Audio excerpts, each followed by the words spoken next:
This program is proudly brought to you by Air Excellence.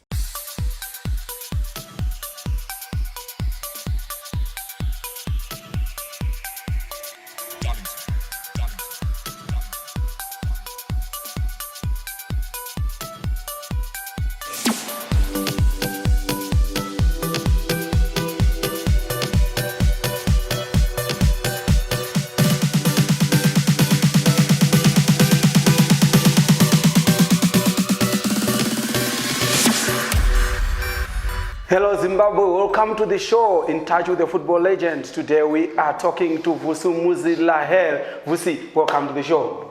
Thanks, Alois. Yes, Vusi, we just want to go straight to the point. You grew up in Highfield. How was it playing football in the dusty street of Highfield as a young boy? Well, at first I think it was just the norm thing, whereby you expected most of these youngsters, playing, especially from the locations, playing in the streets of Highfield, and I happened to be one of the guys. And yeah, it was great. It was just for fun, not actually knowing that one day, you will be playing as a professional footballer. It's just a thing that everybody had to do, of course, after some works at home. And yeah, it was really great. And fortunately, in Highfield, during the time that we played, I happened to have some senior players who had already started playing professional football. Yeah. I mean, the likes of the Mapila brothers, Alan Mapila, Austin Mapila, Carlos Mapila, as well as Silva Chingwenje, who was very inspirational to me during those days. So it was not very difficult for me to join them because I had already got some elder brothers already doing the job.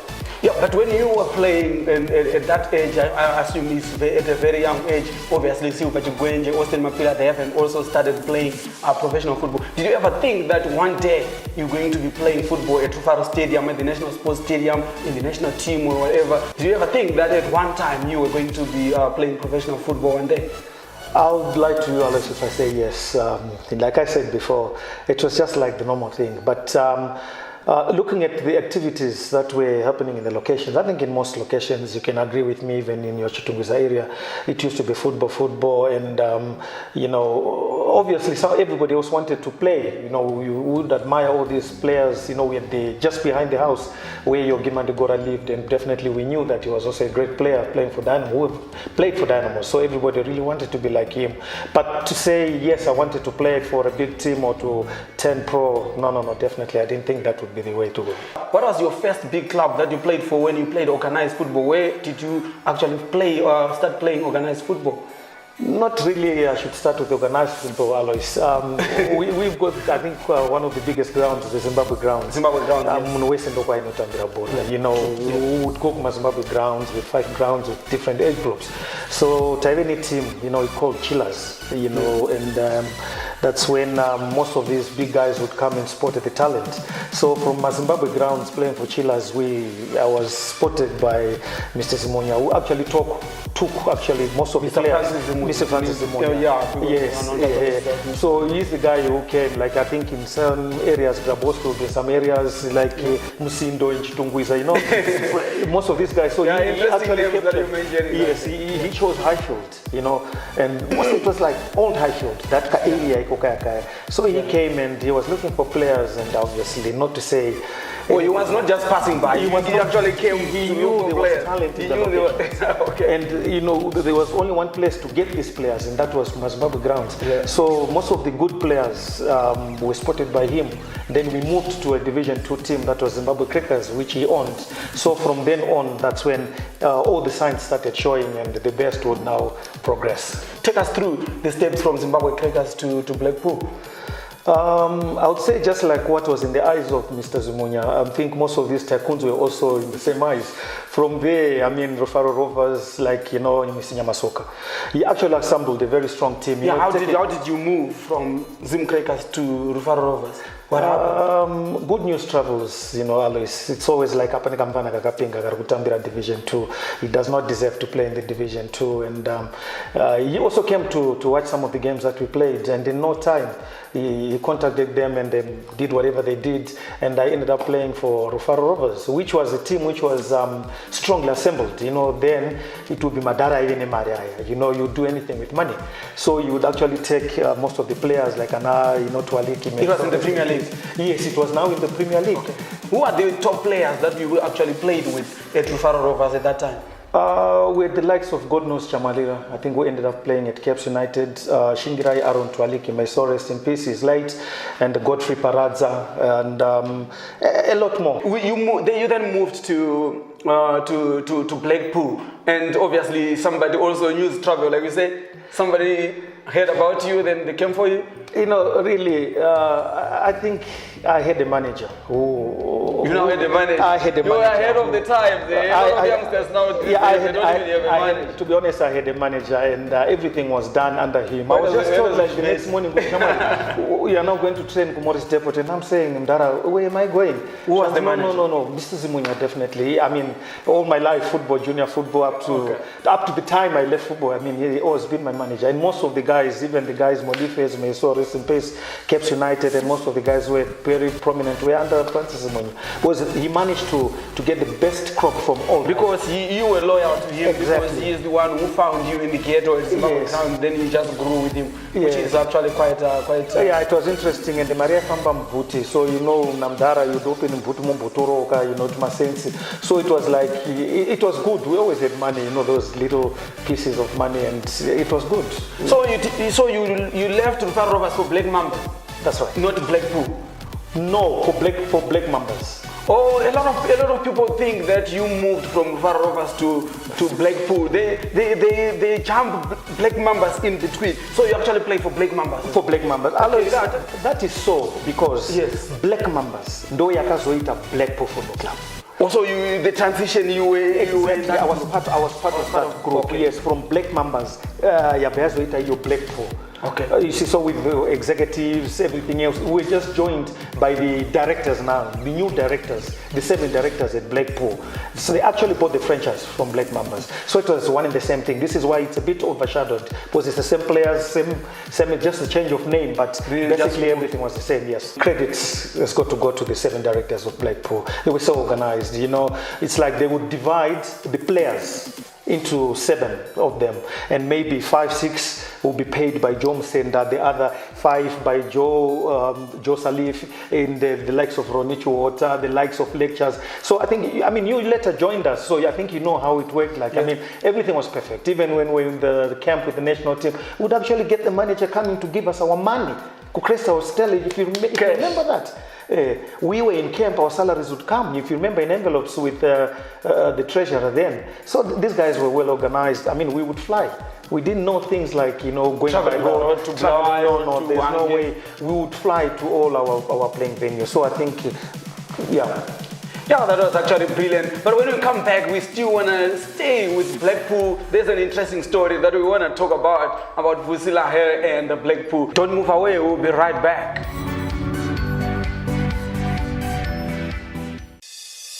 Imagine an air excellence environment where you never have to wear uncomfortable clothes just to fit into a certain kind of climate.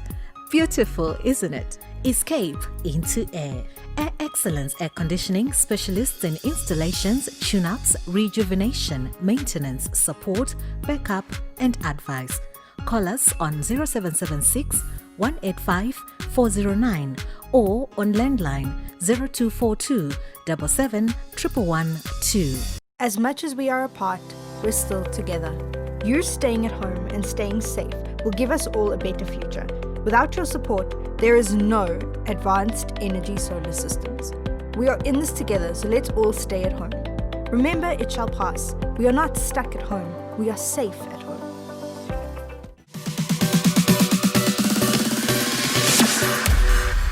Welcome back to the show. We were talking about Blackpool when we went for the break. Vusi, you went to get married on game day. Tell us about the whole issue, because we just know that Vusi was waiting for money and Vusi went to get married and we had to wait for you and to come. Tell us the whole situation about you getting married and this scam and money.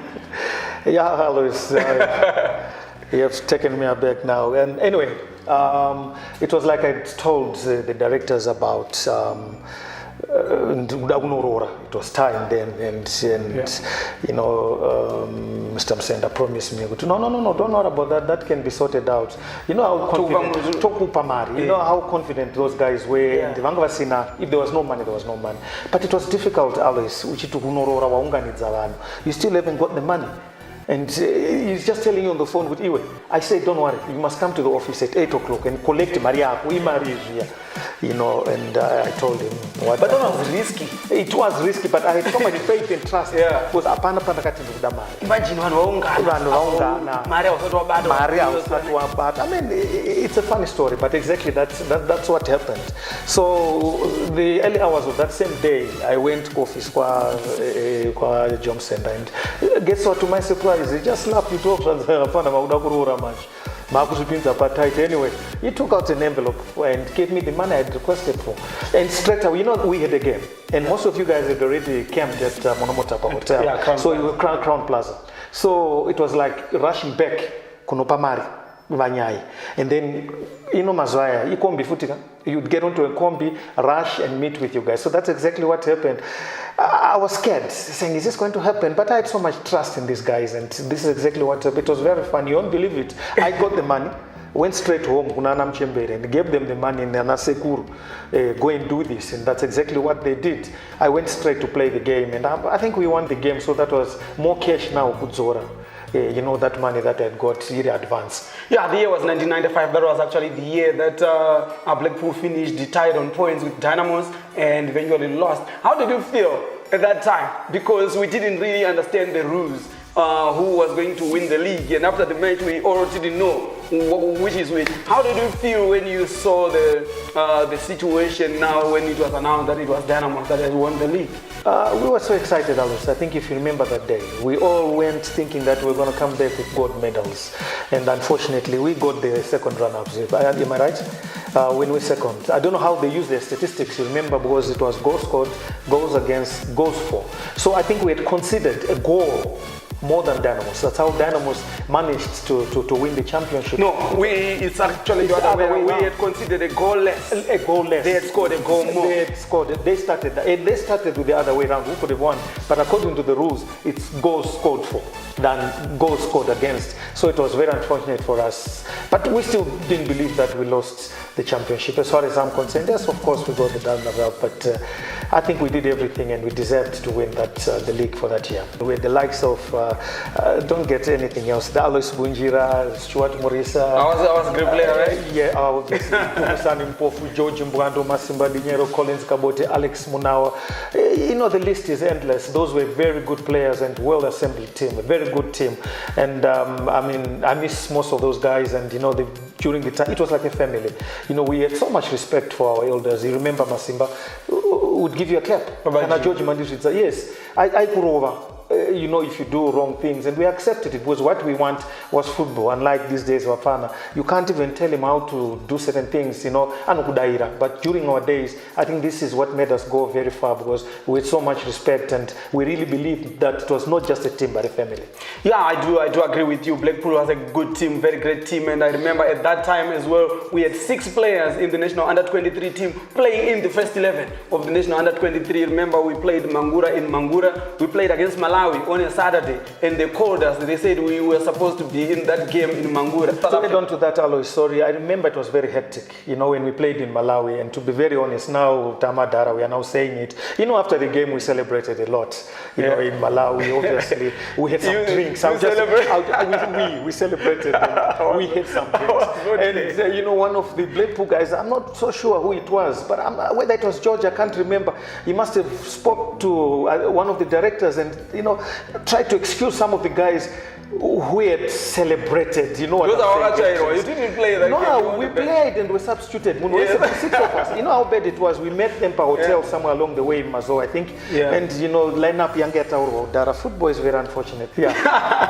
Then from Blackpool, you went to Cape Town. How did it come about, the move? Like I said, all my things were just done by the manager. I don't know how he used to do it. Big manager? Yes, the big manager. I don't know how he used to do it. I was just told, like, this incident of Cape Town Spurs, then Ajax, it was like, your ticket is ready, you see. You're flying tomorrow. And I'm like, where am I going to? You know how it's like going to play in South Africa with those great players in South Africa. I couldn't believe it. And then I think it was Shonai who had broken through and who was still in the books of Cape Town space, but he was leaving for Amazon. So I think there was that post of a foreign player. So when I went there, a bit embarrassing though, Alois. It was more like in a rush, ndawacha my socks, ndawacha shorts, ne jersey, like who I used with, I'm going to use that for training. And when I got there, fortunately, it was like training kit is ready, it's there, and I had my wet socks and wet training kit because I had to join them in the next morning. I had flown to South Africa about around 6ish. So yeah, it was quite embarrassing, but nobody noticed that. I'm just saying it now to you, my friend, with Shaman Dozagaitika. Yeah, but they are very organized. Everything, your jersey, your short, your socks, then you do shame. That's what I thought, but then they're so organized. Races is really poor. You just go and sit there. No one's your sport is here. Your number is number 3. Then you, so it was exciting. It was only about 2 weeks that I trained with them, and to be honest with you, there was this coach Sergio Dos Santos, Portuguese coach, who was under joint committee, so obviously the owner, it was a family team, and I think it just took him 2 days to notice that I was the type of player that he needed. It was to the amusement of other players. The position that I wanted to play was David Kanamea, who was also with the under 20. Very good player, very good left footer, and in the Africans then I couldn't hear what they were saying. It's like Mushote Sotjamat, there is a left footer, watch out. And he just took it lightly, and I didn't even stay the 3 weeks I was supposed to have stayed, and the next thing I was back home and back in South Africa to sign the contract. Yeah, I remember David Kanamea later on moved to Kaizer Chiefs. Yes, that's right. Yeah, talking of which, you actually tried with Kaizer Chiefs before you got signed with am I right? Before you signed with Cape Town Spurs? You're right, Alois. I had 3 weeks with Kaizer Chiefs. I went along with the late Oscar Molife, who I played alongside at Zimbabwe Crackers, and we went for almost a month, 4 weeks. And we trained and played some friendly games. I think this was Sundowns with the likes. Then there was Dr. Kumalo, these greats, a lot of big guys. Yeah, tell me again, the Chiefs. Yeah, it was very tough, Alois, but it was evenly matching. We wish all them what we're made of, and really after that, I really don't know. Kuka Junior, more like the second team, just to finish the season. But then I didn't know that Cape Town Space was waiting. So when it kind of lapsed, I'm not so sure really what happened. I was immediately grabbed. Then I moved to Cape Town. But I did have a spell with Kaizer Chiefs. So Cape Town was great. It was in Cape Town. But then we want to talk about the national team. You played for Zimbabwe from under 20 to under 23 and the senior team. Take us through your national team of Zimbabwe football national team life. Alois, great players indeed. I keep including you. I don't know why I keep was always with me. But then Stuart was the captain, if you remember very well. In the under 20. In the under 20, and when we went to Swaziland, I think we also got silver medal. You remember? Yeah, when we lost to Zambia. Dabuiso, that guy. That boy. Chipolopolo. You remember when So it was great. We had Chamum Sanu, yourself, Stuart, Alois, Alex Muna. Most of the guys, George Mbandoseli, if I'm not mistaken, though he's a bit young. No, George was not. He didn't join us then. So yeah, I did have a good spell, and it was very good playing for the under 23s, under 20, and going through the ranks up to the under 23s, where we lost in the finals of the All Africa Games, and also lost in the final qualifier against Nigeria in the 1996 Atlanta qualifiers in the United States. It was a bit of pill to swallow. Yeah, we're going to come back to that match in a bit, but I just wanted to go through that story. You remember in Swaziland, you were not used to ladies topless. We were. You were not? We were not used, yeah. It was, yeah. We were, of course. Yeah, Zaineta then, how with the tradition, if I may be excused, how they dress. It was not the Zimbabwean way of seeing things. We really didn't, until we were warned to say, youngsters, this is how the ladies, the women here do their culture. It was more of their culture. You just have to see what you see and you leave it as it is. And that's exactly what we did, Alois. I think that's the only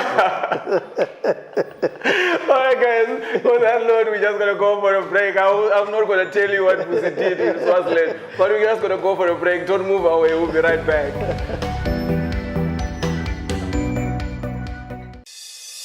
Imagine an air excellence environment where you never have to wear uncomfortable clothes just to fit into a certain kind of climate.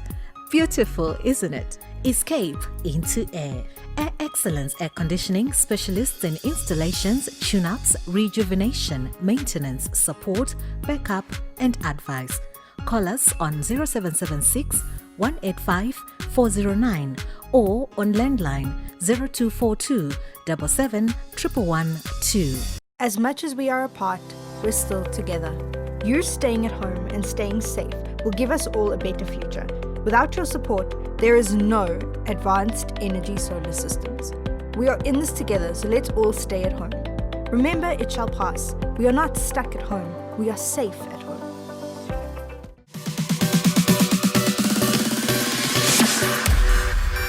Welcome back to the show. We're talking to Vusimuzi Laher. We were talking about Swaziland and what they did, as the under-20 boys at Somhlolo Stadium in Swaziland. And why not? If not bar, why not disco? We're not gonna get into that anyway. Don't worry. I'm not gonna tell what you did there. But we just wanna go straight into the national under-23 team. We're talking about the under-20 then. Then we went to the under-23 team. You talked about us losing the final. But I want to touch on the game against Nigeria first. We were playing in the under-23 qualifier, Olympic qualifiers, and you were the captain. And tell us, what happened? We were playing against Nigeria, and a lot of people don't know what was happening. Even on Facebook, people have been asking me, what happened against Nigeria? Take us through the game against Nigeria, the home match. All right, Alois, I'm sure I know exactly what you want me to say because you're one of the guys who was actually, laughing at me when I came out of the changing room, even checked the passports of the Nigerian national team. These guys were big and they look big. The stamina, the structure and themselves, and it was worrisome when, as a captain, you go in and, check their passports, It's like when they came to our side, they just flipped over our passports and they laughed it off and went back to their change. It was Kanu. Yeah, that was Kanu, exactly, Manko Kanu, yeah. So it was scary what I saw then. If you remember, I came, very scared. Come on, guys. Your eyes, with your eyes. I know. They're already big and, I was trying to emphasize. Everyone was asking you, what happened? Because the moment you went inside, and I'm saying, guys, what happened? They look very big. And Juan, and we are in trouble, guys. We just have to pull up our socks, but we are in for a hiding. That's exactly what I said, if you remember. But later on, knowing ourselves and with the trust and the belief that we had in ourselves, I think we managed to match them 1-for-1. Then we went to Nigeria. We also lost 1-0. Then we got booted out 2-0 on aggregate. But we should actually pat ourselves on the back because that team, the Nigerian team, actually went on to win the Olympics in 1996. If I may to remind you, Alois, you remember in the first 15 minutes, Stuart scored 2 goals. And they were all disallowed. Clear goals. 2 goals in the first 15 minutes, if I'm not mistaken. In Nigeria, you can imagine. And there were 2 goals were disallowed for whatever reasons. I don't know. Unfortunately, we could be down here in Southern Africa. But then that really showed what we're made of. And those guys were really shaken by what had transpired in the first, 10, 15 minutes. So I don't really believe that these guys really beat us. But anyway, that's what happened, and then they went through. So when you look at the situation, we got beaten by a team that went on to win the Olympic gold at that time. It shows clearly that our standard of football was at this level. It was very high. We could match. We had a team that can match a gold medal winner. What happened? What has happened now? Our football has gone down. It seems to be struggling a lot. What do you think has happened for us, for our football to actually go down the way it has done now? Alois, football, this game is a game of talents and a game of coaching. There is no way you can start playing football akura, you know what I mean? I think that's the main thing that we are lacking in our Zimbabwean football. We need junior football. The structures, like I had been narrating. just try and check where I came from. You know, we came from under 10s and 12, 14, 16 up to wherever. So this is the kind of thing that we're expecting to see, but it's not there, unfortunately. There is no way that we expect to win games with guys who didn't go through junior football. You know, after Form 4, Premier League. It doesn't work like that. That's it. You played. That's when you quit football. You retired from football. What made you retire from football? It was an unfortunate incident, Alois. We were playing, Manning Rangers in Durban at Chatsworth Stadium. So they had some fracas that were happening on the other side of the pitch.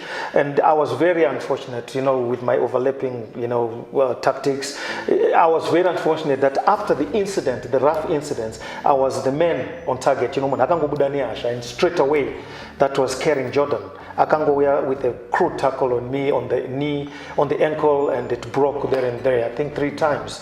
So fortunately, I think in South African football, the players are insured and everything. So after that, I was not able to play again, but at least with the insurance, I got some help from there. So these are the things that we expect as well here. These are the kind of structures that should be in football, that footballers must be insured. I mean, you must have an insurance. In the event of anything that will happen to you, you're covered by insurance. So yeah, big up again to professionalism and the players and joint committees, of course, of Cape Town Space, who made everything possible. You heard Vusimuzi Laher talking about his career and all the good stories about his football. But if you talk to me nicely, off air, I'll tell you what Vusimuzi Laher did in Swaziland. You have been watching In Touch with the football legend. We are out of here, guys. See you next week when we have got another legend on the show. Don't miss it out. We are out of here.